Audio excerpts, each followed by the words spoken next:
Haben Girma, the daughter of Eritrean refugees, is often introduced as the first deafblind person to graduate from Harvard Law School, and she did indeed do that. But her story is much deeper, filled with remarkable adventures from scaling icebergs, learning to surf, and an extraordinary moment with former President Obama at the White House. Her new book, Haben, The Deafblind Woman Who Conquered Harvard Law, is part memoir and part advocacy for opportunities with people with disabilities. Haben Girma is here with translator Robert Sini and her dog Milo, who's so quiet you may not even notice that he's here. Good to see you. Thanks for welcoming all of us, including Milo. Milo is sacked out right now. He's having a sleep. Haben, first of all, would you explain how the three of us are communicating? I'm deafblind and I have a little bit of vision and hearing, but I choose to identify as deafblind because deafblindness frames the issue in terms of tactile information, pro-tactile philosophy, and touch is my strongest skill. So all my life I've been thinking about what are the ways I can use my skills to build connections with people. And I have a device that creates Braille. On the bottom are Braille dots. I'm running my fingers over the dots to feel the letters. And this is connected wirelessly to a keyboard. And Robert is typing on the keyboard. I'm reading the words as you speak. And this is a way to connect with people, to access more information. I understand that you hear high frequency sounds and that was part of your development of speech. Can you explain how that worked as well?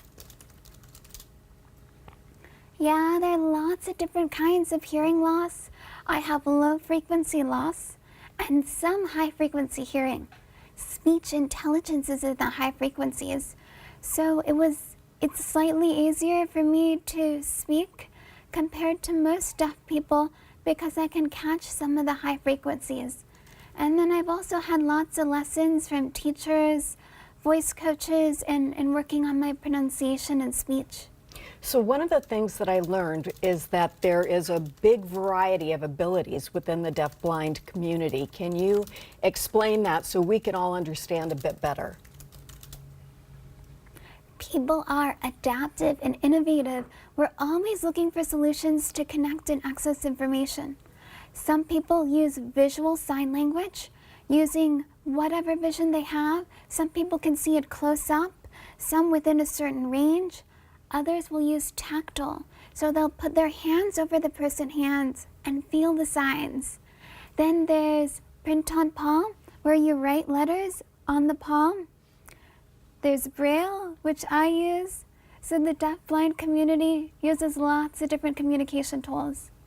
Tell me a bit about your growing up, your relationship with your parents, and your own, what is the right word? Your own grappling with how to use technology, your mindset, and other tools to reach beyond what were your physical challenges. On the one hand, my parents were telling me you can do anything, no barriers, everything non-disabled kids do, you should be able to do. And there were certain things they wanted me to do that I didn't want to do, like house chores. But they insisted, no, you have to do house chores just like every other kid. And in Eritrean Ethiopian culture, a lot of times it's the woman who do the cooking. And I really resisted cooking because I did not want to be forced to do gendered activity. So I told them, I will do activities that the guys do. And my mom thought about it and it's like, okay, follow me. So she took me over to a table where my uncles and other male cousins were working. And she said, Haben's gonna join you. And I told her, wait a minute, what's that smell? I sniffed the air. There was a really odd smell. And she says, they're chopping meat for the stew. The one time the men were cooking, she makes me join them. So I sit down and join them. They were chopping a bull that was slaughtered for a wedding. So I joined them, and because my parents expected me to do everything, I could handle knives. I reached into a pile, used a knife, using my hands to feel the meat and use the knife to cut the pieces. All around me, they were talking. I couldn't hear what they were saying. And it's actually really painful when you feel exclusion within your own family. I could hear enough to hear that they were talking and laughing, but I couldn't catch the words, and I felt left out and excluded. I hate feeling left out. I hate exclusion. I hate cooking. You were the valedictorian at your high school, correct? I was valedictorian in high school. I actually did not know the term valedictorian. My parents came from Eritrea and Ethiopia, so there were a lot of things in American culture that we didn't know. I knew I should work hard if I wanted to have opportunities after high school, so I worked hard, but I didn't know that people would be recognized by titles like valedictorian. You went to college here in the Northwest, correct? Yes, I went to college at Lewis and Clark in Portland, Oregon. And what made you want to go to law school? I've encountered so many barriers, and it's frustrating. At the beginning of my life, high school, I just tolerated a lot of the barriers. Maybe this is what disabled people are supposed to do, just accept what we're offered. Then there was an incident at college. Lewis and Clark did a fantastic job providing me access to my course materials. Textbooks were in Braille, exams were in Braille. There was just one problem. The cafeteria had a menu, and I couldn't access the menu. There were about 6 different stations. As a vegetarian, it's really frustrating to not know what the food choices are. I'd pick a station at random, get in line, wait maybe 20 minutes, get food, try the food, and discover an unpleasant surprise. It was Not good. really frustrating. So what did you do?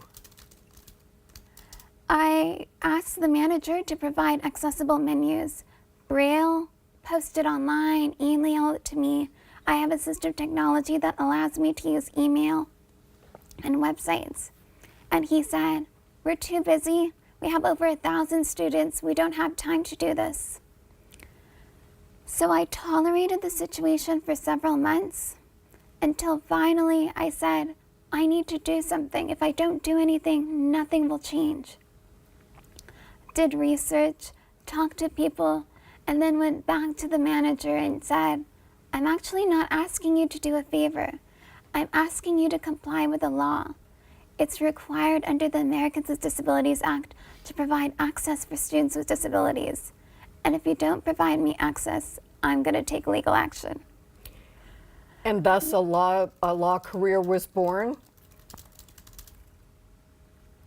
And a law career was born.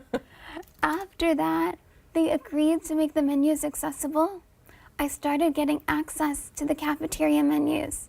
Life became delicious.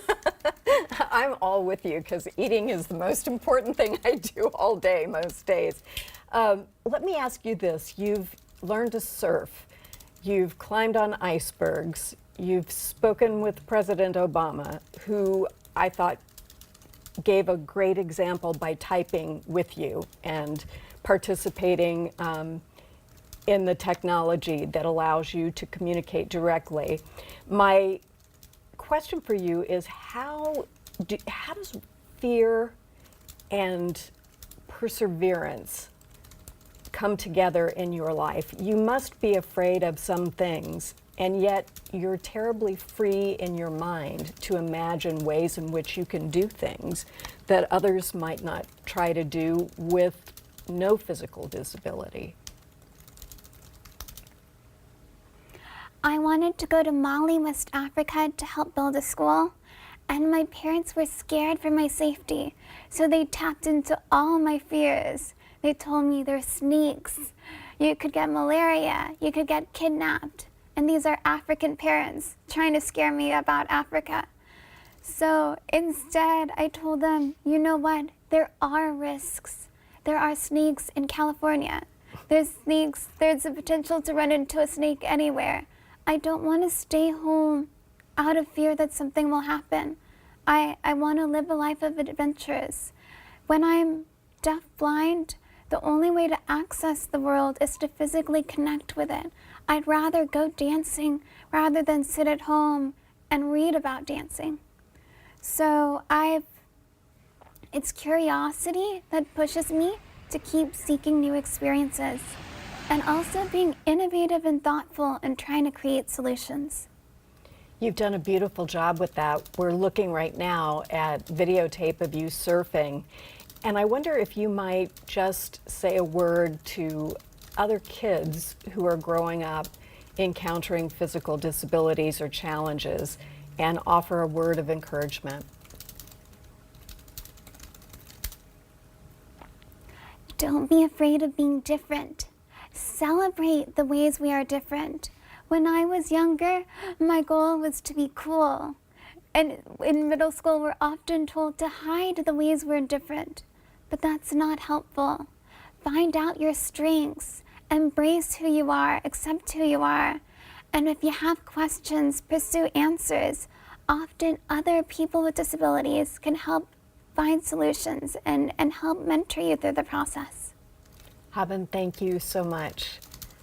I'm inspired by your courage, and I think a lot of people are. And I'm also inspired by Milo's ability to sleep through just about anything, apparently. Haben will be speaking tonight at 7 p.m. at Third Place Books in Lake Forest Park. The event is free and open to the public. Highly recommend her book.